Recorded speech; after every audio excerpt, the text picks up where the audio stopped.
What photography has always been about, it's always been about the sort of evidence, the sort of tool of evidence, but actually it is also like the tool of the imaginary, and also really linking that again to memory, and how memory, it's not factual. There's a lot of sort of imagination that goes into it. And so having collected stories, the next part also becomes how I imagine your memory. I am Lebohang Kganye. I'm an artist from Johannesburg, South Africa. So how I came to studying photography was, I always say that it's something that chose me. I don't feel like I chose photography. I knew I wanted to be a storyteller, but I thought it would be writing. I always loved words. And when I didn't get into journalism school, I then decided to go to the market photo workshop. But it was really meant to just be a stopgap. So I was only meant to be there for a year and then go back and apply for journalism again. And I got there and I fell in love. Every new body of work is so different. Some require a lot of research before the work happens. So a large part of my work is quite research intensive. I think particularly the work Videographer, which is my earliest body of work, centered around the loss of my mother, where that work really happened without research. I think the sort of writing and contextualizing it came afterwards. I was sort of going through my family photo albums and was realizing that a lot of the clothes that my mother was wearing when she was in the same age that I was at that point were still in her wardrobe. And I decided to sort of follow her traces and go to the same locations where she'd been photographed and photograph myself in the same sort of poses as her. And the later works have really been extremely research intensive, where it is about the sort of idea before I start anything. And sometimes I do research for 6 months before I pick up the camera. I was really interested in the family name, right? And sort of investigating my surname and why it's got like these 3 or 4 spelling variations. And thinking about the sort of erasures of like family histories, family names, and thinking about migration and sort of forced migration or sort of voluntary migration, for looking for better opportunities for like your family. And so in this research around the family name and the family history of migration and how like this family name now has these 4 spelling variations that are very much related to either negligence of recording of a lot of Black people or related to migration, and also in the South African context also related to language, in that we have over 11 official languages. And so if it's Sotho, it's supposed to be spelled a certain way. If it's Zulu, it's supposed to be spelled a certain way. And so there were all of like these sort of issues and thematics that were coming up with this research.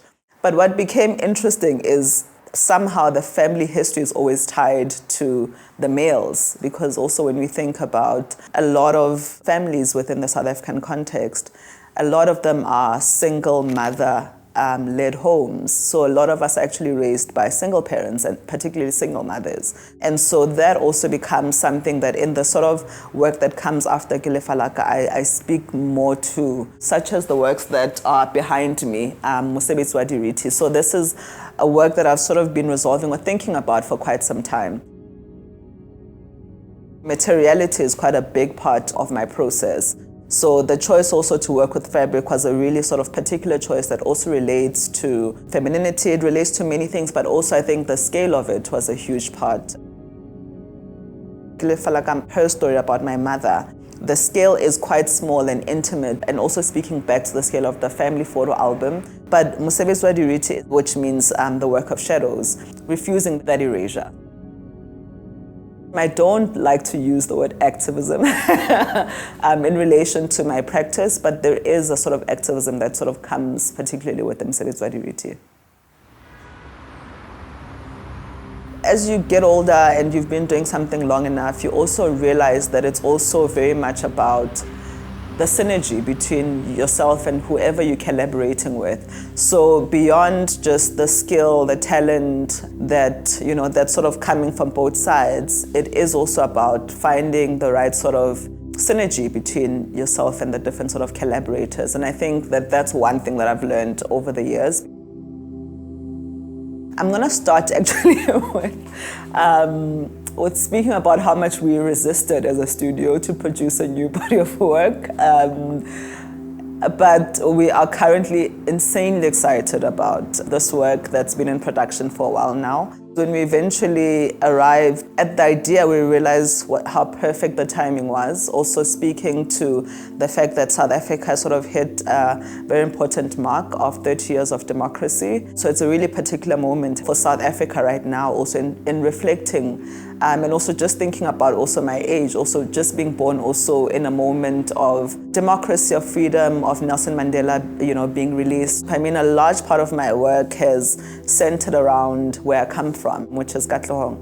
And so this work, it is very much tied to the township setting. It's very much tied to RDP housing. And RDP means Reconstruction Development Program, giving free housing for Black people. This 4-room structure that has sometimes mostly 1 bedroom, a lounge, a kitchen, and a living area, and a sort of toilet that's outside, that's external. So in thinking about this 30 years of democracy, the RDP housing became quite symbolic, I think, in speaking to that moment and that time. So because a large part of my practice is also centered around oral histories and storytelling, but particularly also the sort of generational transmission of stories, we've brought in mythology in thinking about all of these stories that I've heard growing up in the township, which are very bizarre. So thinking about black magic, thinking about, just everything I've heard. And so I've taken a lot of these stories from aunts and my grandmother to sort of put them within this sort of RDP setting. The previous year, we had created our first sort of outdoor sculpture in Stellenbosch in the Western Cape in South Africa.